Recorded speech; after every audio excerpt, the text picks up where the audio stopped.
И вот эти первые каппинги, у кофе тоже есть разные слои вкуса. И капят как заваривают, через 4 минуты, через 8 минут и через, условно, позже. То есть у кофе есть разные элементы послевкусия. Как у духов есть там шлейфовый запах, контактный и так далее.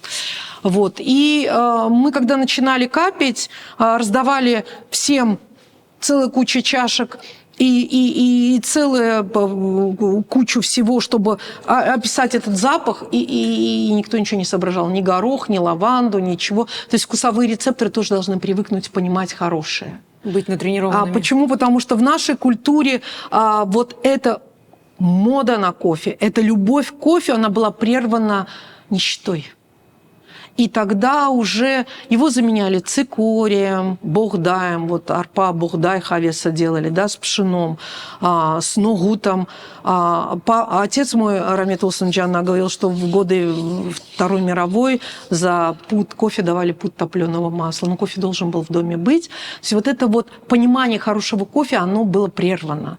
Наша задача сейчас его восстановить и показать, что не Леба джентльменский набор, когда ты идешь в гости, и не Мехмед Эфенди, а у нас есть свой кофе, он ближе по вкусовым качествам к итальянской обжарке, но итальянцы сильно пережаривают, да, сейчас.